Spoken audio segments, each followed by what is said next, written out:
So welcome, Shoval. I am super excited to be connecting with you. I am so excited that we met in person and now we're meeting over Zoom for the interview, which I'm so grateful for. Um, I watched Funky several times and I know it was deeply personal, sharing your experience with sexual assault. And so maybe we can just sort of start off with what inspired you to tell your story through film and what impact were you hoping it would have? First, thank you so much for having me. I'm so excited to be doing this with you. Um, so I always knew that I wanted to make films. It's been part of me since I remember myself. But I think it took time for me to be comfortable with the kind of stories that I wanted to tell. And it honestly felt very natural to do this. And in many, many ways, I kind of made the film that I needed to see. I wanted a film where the character is choosing herself, choosing her healing and moving forward. I felt like everything that was out there was just like focusing on the assault and the trauma, and I needed a film about moving on. I love this. Shoval, for the audience who don't know what Funky is about, can you give a snippet? Funky is a short film about a young woman who's struggling with her intimacy after experiencing sexual assault. Um, Sounds very heavy, but I wanted something that will make people feel better. I wanted something that it's a little bit mixed with humor and, um, yeah, a story about moving on. I love that. And I think, people might wonder, why are we talking about sexual assault and film? But I wonder if you can share your experience of how was the film received before October 8th and how it was received afterwards, and put that in the context of what we're seeing that's happening in academia today. So we started screening Funky in August of 2023. I'm Israeli. I'm the only Israeli who worked on the film. The film was filmed in New York. It's an American film. It's not an Israeli film. And we got into several festivals. It seems like we were getting good momentum. And October 7th happened. And somewhere in middle of October, I started getting emails saying that festivals that we were accepted to, like I got some sort of like an bizarre email saying we decided not to screen the film. Like after sending materials and after like confirming that I will attend or stuff like that. So all of a sudden things shifted completely. I was trying to get answers. I didn't get them. Our last cancellation was in May, during the week of All Eyes on Rafa, a day before the screening. They canceled Wow. the film. Wow. Like people already had tickets. People never received refunds for those tickets. Um, so yeah, And what was the reason? What did they say was the reason? we decided not to screen your film. That's it. Like some That some sort of like every single one of them. Was kind of like the like a vague message. Um, and I was trying like in the with the one in May, I was already trying to get some sort of like an answer because like the I recognized the text.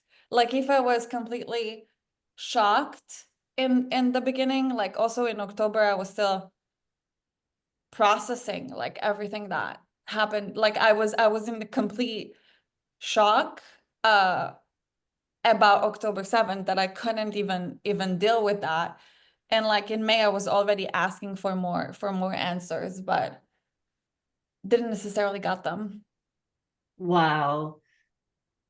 On so many levels, because one, I mean, you're grieving. I mean, just because I know you, you're grieving the death of friends from Nova, and then you're grieving who you were before. I mean, this is what I'm experiencing, who we were before October 7th, and then the impact on us after October 7th. And I'm wondering what you think that says about the state of artistic freedom and human rights advocacy when a filmmaker shares a story of survival and then is silenced based on nationality. It honestly was, I I couldn't believe it was happening. Like, it didn't make sense to me. It didn't make sense to me that the reason that they don't want to screen the film is because of the fact that I'm Israeli. I was like, it's coming out of a textbook from like, I don't know, from Nazi Germany. Like, I was like, this doesn't make sense. I couldn't believe that was happening. And then I remember I started like asking around and I was told it does. And I was told that like I was blacklisted because I'm Israeli. I was told that this has been happening since like 2018.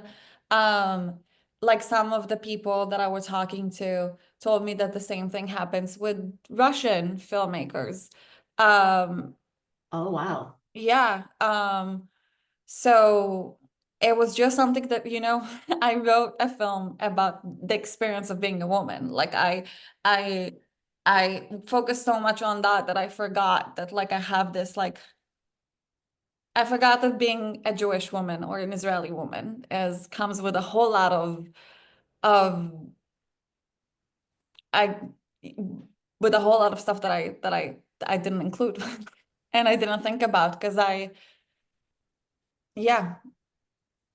I mean, what's crazy to me, I mean, you're boycotted, right? Just because you're Israeli. And as you mentioned before, the film got nothing to do with the war, got nothing to do with Israel, got absolutely like there's nothing that is related to it other than the fact that you're Israeli and it talks about your experience. And it reminds me the way people perceive the movie Scream Before Silence, when they're just doubting the assault that happened on October 7th, just because the women are Jewish, there's like this lack of belief. But what you're describing to me, it's like another level because it's got nothing to do with the conflict.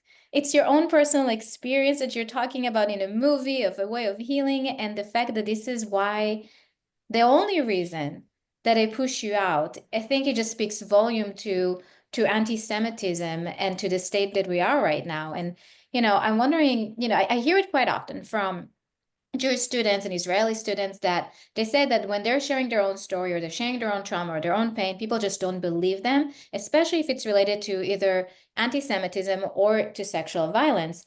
And it plays out, right, in social justice and in advocacy spaces.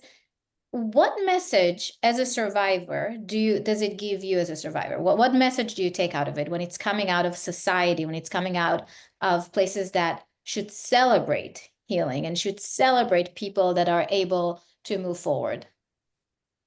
I mean, the whole thing that happened was dehumanizing in so many different levels. Like I made a film about the most dehumanizing experience that ever happened to me, only to get dehumanized because I'm Israeli or Jewish. But and it was hard. Obviously, I started questioning myself. I started questioning if the film was even good. I instead of questioning them, I questioned myself, which is something that I also did after the assault. Like and there was I mean, October 7th was the biggest trigger I've ever had. So there was like a lot of like kind of like waves that came after that with dealing with everything because there were similarities. And I feel like no matter what, whenever something like that, something about like sexual violence is in like the news or in the topics, like if you've been through that, it will affect you. But it's honestly the only thing that I have to say is that it's sad, and I won't let it stop me or stop me from making art. Or like I was just with Susie at USC, and I said that at the panel for the screening. I said, I will always fight hate with love. Um, this is just who I am. I like we were talking about that I met someone who's pro-Palestinian. I was like, I'm gonna make you love me. I'm gonna make you change everything you think about Israelis. I'm gonna make you love me. I mean, it's I, interesting because sorry, Mhm. just like what Shoval, what you're saying at the beginning was compound trauma. And Susan and I've seen it quite often when we talk about traumatic invalidation, is that when people who are suffering or traumatized are then being questioned about their trauma or not being believed or being boycotted or disregarded, the healing is so much more difficult then, and it is re-traumatizing. It's like layers on layers on layers, because to validate is to be able to say, I see you and I understand your pain, and this is where healing can actually start. So the fact that you're so extremely resilient and take it to the place of, you will not break me down, I will make you love me, no, even though I'm Israeli, even though I'm Jewish, I think it speaks volume to who you are as a person. I feel like it's part of who we are as Israelis and Jewish. It's like literally engraved in us. It's like you have to.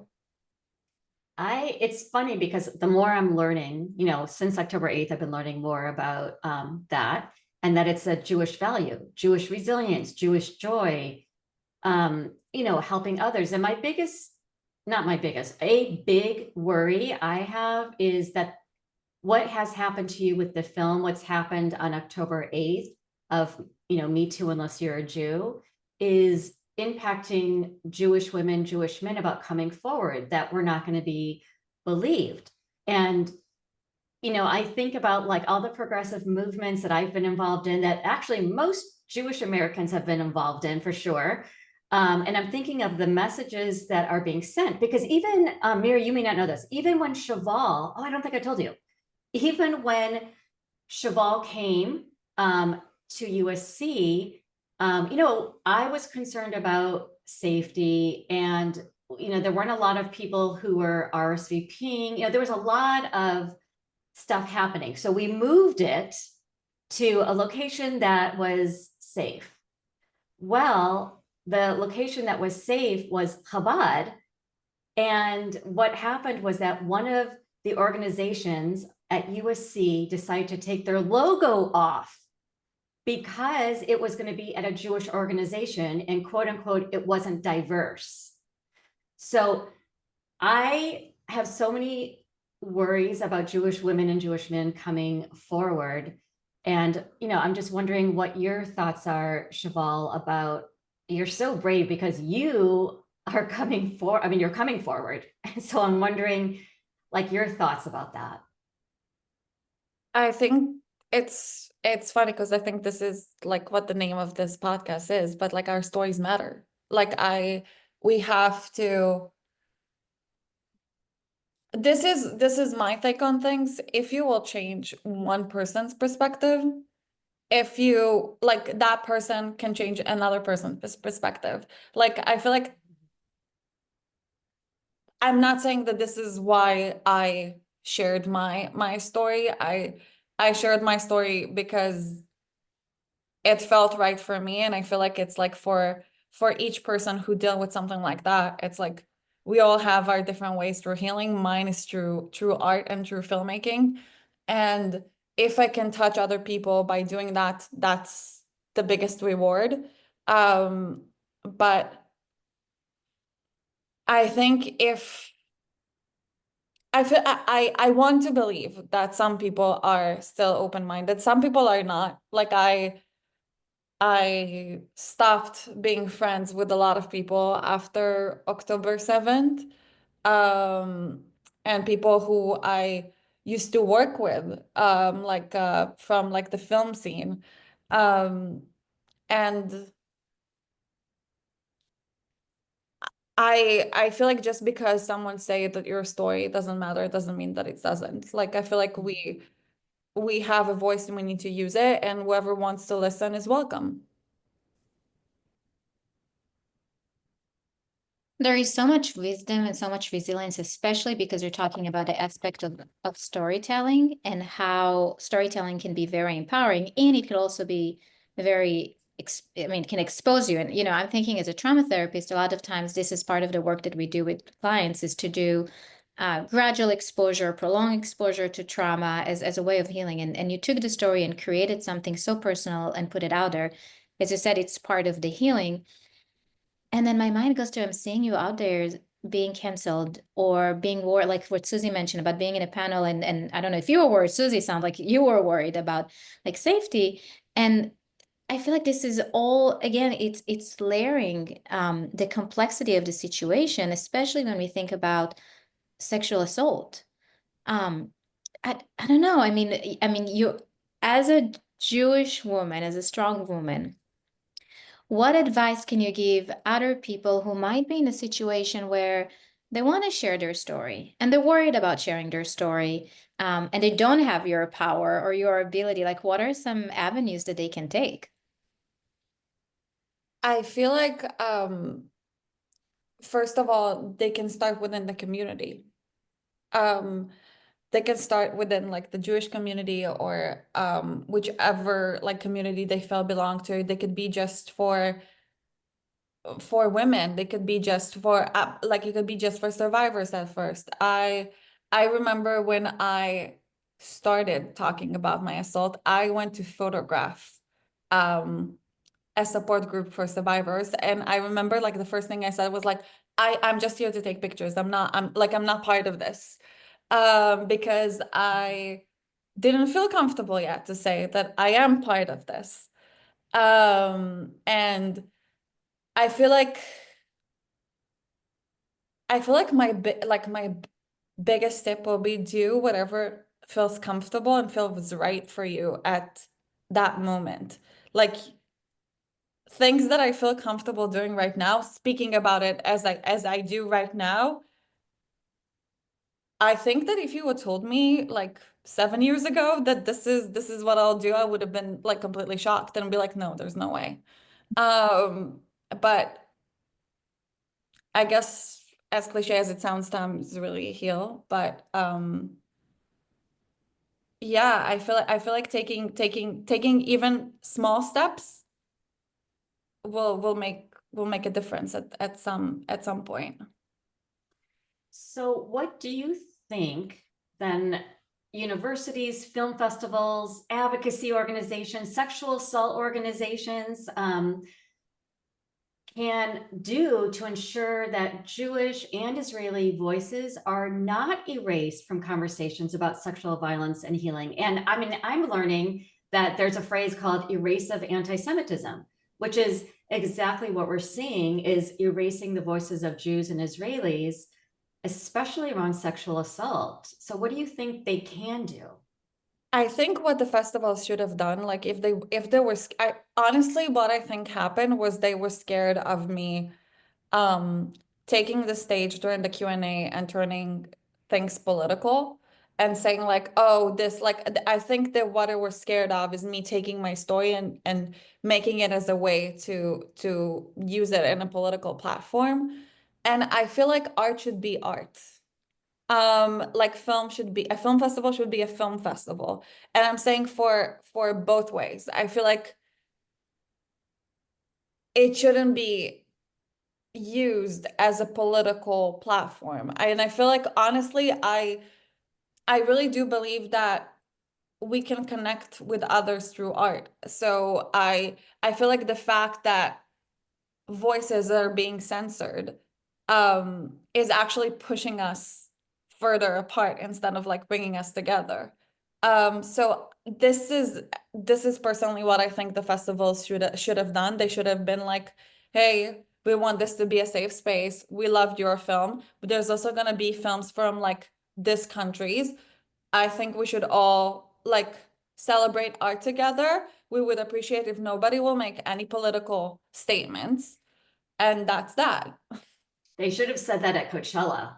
Oh, Yeah. wow. They should have said it in so many festivals. I had a situation where I went to a film festival, um, and there was a guy next to me taking a picture with like a kafia and the pin and whatnot, and I wore a yellow dress and had a hostages pin. It's like, and we both could stand for what we wanted, and that was fine with that specific festival. But I feel like if that's what they wanted, instead of like canceling a film that they already accepted, they could have just been like, hey, focus on the art. That's it. And with focusing on the art, I would also say focus on the survivors, right? Because I think what's been happening is that people are making stories and survivor stories a political thing. When you do that, you're treating people as problems and not as human beings. And I think that the other side of it is that it can really lead to more binary thinking, like you said, us versus them. And that can lead to radicalization, right? So when people are when they're starting dehumanizing, like you mentioned, Shoval, like you were dehumanized, when this is happening on a more societal level or global level, and we're losing that part of humanity of seeing people as people, then other powers are going to take advantage of that. Because once you get into this binary thinking of black and white, ours is with them, there's only one truth, then we're all more vulnerable to propaganda and to radicalization and to erasing each other. Yeah, I think this is honestly the biggest issue with all of this is that people like I kept joking that people treat this as a sports game. It's like, which team that are you rooting for? And Right. more nuanced than that. Yes. And I feel like this is the main issue, that people are not able to understand that multiple things can be true at once. And this is what I was like trying to explain. I remember like after October 7th, there were like several people that I was close to who started posting stuff that were not necessarily correct or like well informed. And at the beginning, I was like, hey, I would love to have a conversation if you're open to it. This is not fully accurate, and I would love to share my perspective. And some people, I had some conversations with people, but there was this guy who never even stepped foot in the Middle East who told me that I was brainwashed since I was born, and it's not my fault because he knows that I'm a good person, but I was just brainwashed. And I was like, okay, great, thanks. There's obviously no conversation that we could have. And it's funny because the people who are part of the Middle East, like I know this guy from LA actually, who was in the film scene, and he has family that were in Gaza. And he messaged me after October 7th saying, I hope your family and your friends are all safe. Or like, I remember when I posted a video of Natalie sharing her story, it was like, I'm so happy that she's okay. So I don't know. The fact that like someone from the US who never left even the US will know more about the situation than us makes no sense to me. It doesn't. It doesn't. And I'm thinking about so many things. So I'm excited because last season's podcast was nominated to be shown in a gallery of artists against anti-Semitism. Wow. So one, yes, I'm going to connect you there. But number two, so being at USC, it's fascinating right now because graduation is around the corner. And we always have students saying a greeting in different languages. Okay, I'm sure you know where this is going. So last year, no student wanted to say the greeting in Hebrew because they were afraid of being doxxed.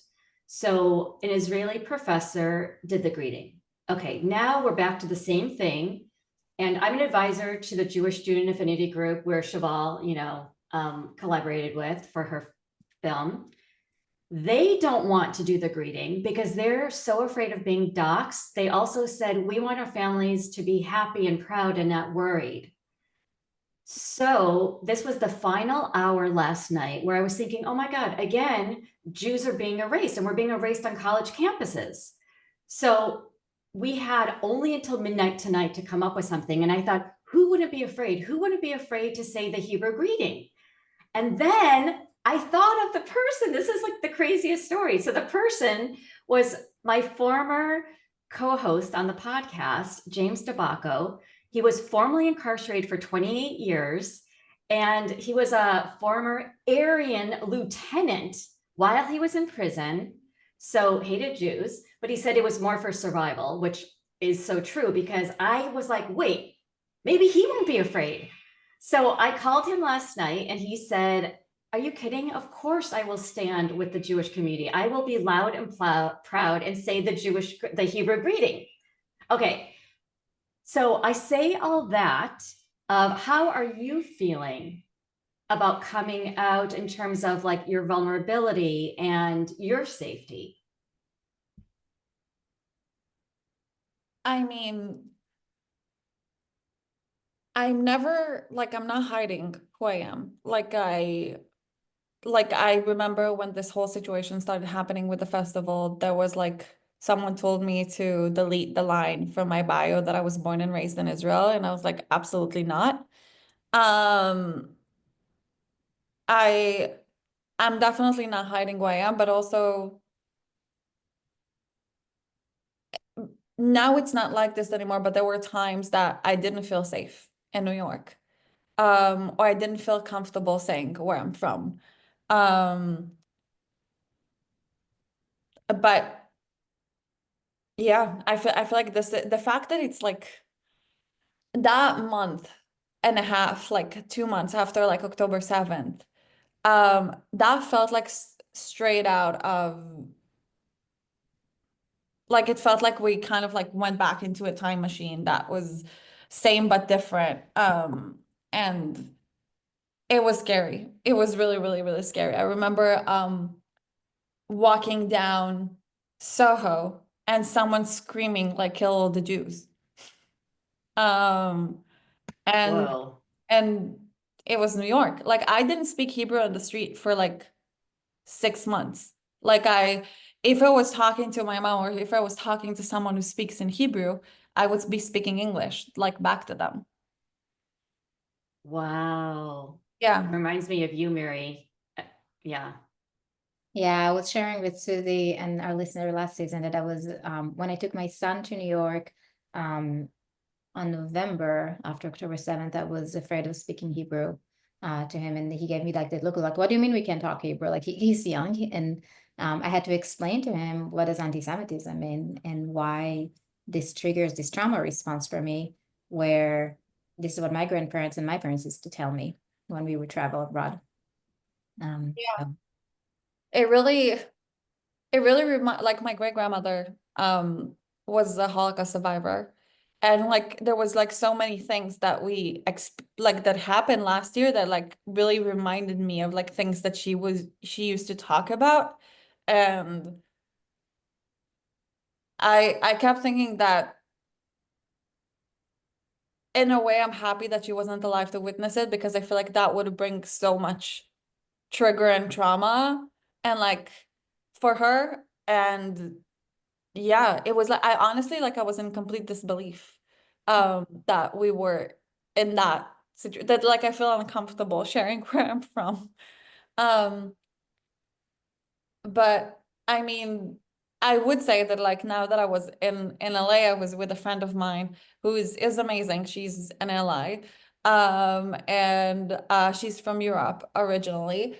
And I was like thinking about like what to post on social media, and she was like, "Oh, post that you're here." And I'm always a little scared about this because I don't want people to know where I am. And I was like, "Listen, might not be the smartest move. Like, no, I will not do that."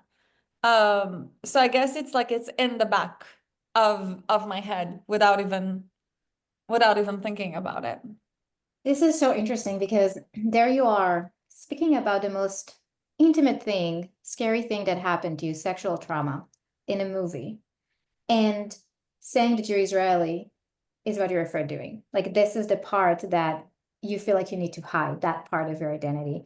Like that, I hope people can let it sink in. Like people don't usually talk loudly about their trauma, usually because it's, associate with unjustified shame and a lot of emotions that are hard for people to come to heal from. And there you are saying, this is not the part I'm worried about sharing. I'm worried about sharing that I'm Israeli.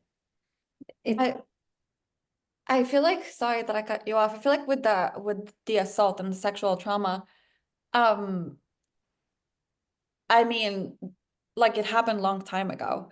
And I know that I'm not like I have nothing to be ashamed of. Like Mm. I didn't do anything wrong, and it's never, ever, ever the survivor's like fault.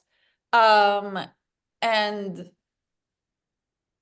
so I feel like I had a long time to process it before this film would even like before this film even came out or before I even made it. Like, and there was, I mean, making Funky was in many ways a healing experience. Um, but again, that whole other part of who I am that I didn't even think about. Like I didn't even think that that was an issue when I made the film. Also, like the whole thing about like Zionist being a Zionist, like I was like, what? Like I was like, the last I heard about Zionism or like someone being a Zionist was when my great-grandfather moved to Israel from Poland. Like I didn't know that was the thing. Right. That's what, remember at our dinner, that's what Tamar was talking about. She was like, I've never talked about Zionism or anti-Zionism. I mean, that's just not a conversation. And it's like, right. It's like, I don't think America's talking about should America exist or not, or should Ukraine exist or not. No one's having these conversations. I mean, it is bizarre. Yeah, no, it was like I remember the first time someone called me a Zionist, I was like, okay, my great-grandfather would be so proud. Right. So even though you're experiencing all this rejection and you continue to speak out and going to campuses and doing panels, what help you stay grounded? Like how do you find the courage and what do you do for healing and for being able to continue this journey of yours, even though there's like this painful rejection? I I I do have to say that um I went back to therapy. I stopped therapy for some times, but for some time, but I went back. Um I guess for many reasons. I guess October 7th and bunch of stuff. But I do go to therapy and I think it's amazing and I encourage people to take care of themselves. Also I feel like having a good support system, like my parents are incredible, my friends are incredible. Um Meeting incredible people along the way, like you too. But I feel like surround yourself with people that ground you, support you, believe in you. Um, I it's funny, like I was this weekend, one of my friends, she's a DJ, and I went to see her play, and I'm the last person to be in a like this is so out of like my comfort zone, but like she's my friend, so I go to support her like every single time she plays, I'm there.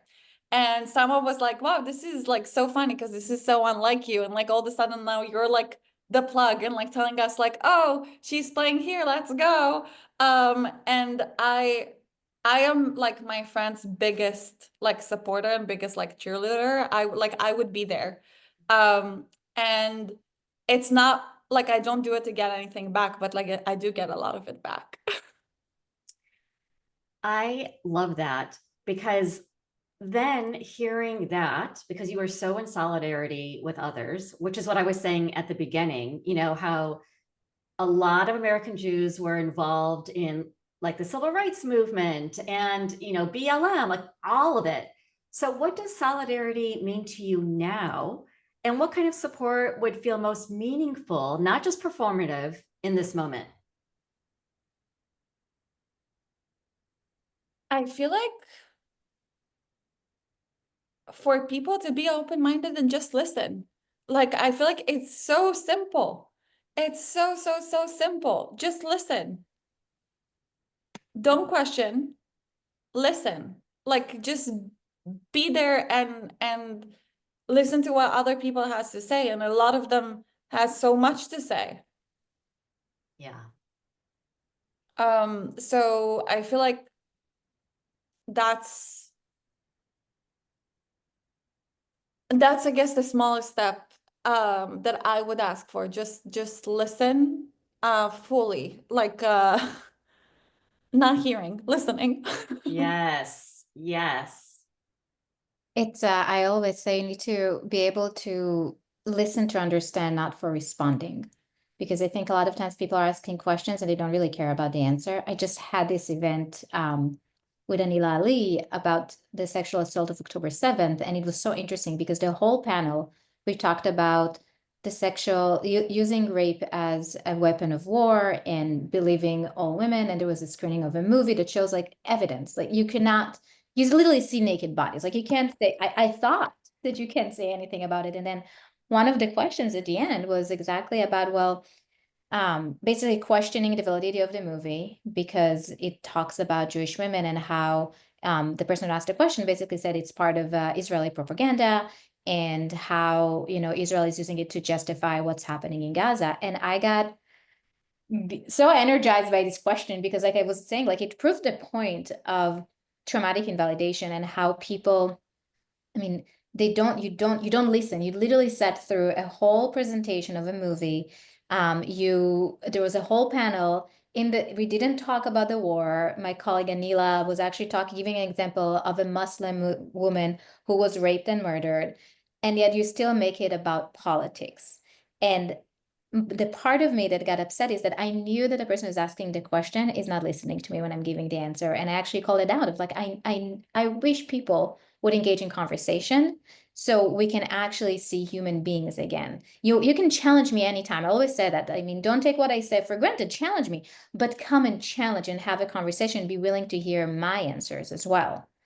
So, sorry, that was just a spiel because I got so upset. And it connects exactly to what you were saying, Shoval. And to me, it just sits totally under that traumatic invalidation framework of not seeing the trauma of the person and seeing politics instead and seeing and or politicizing the trauma under like, you know, nationality and religion and other stuff and not listening to the stories because the stories matter, not pun intended.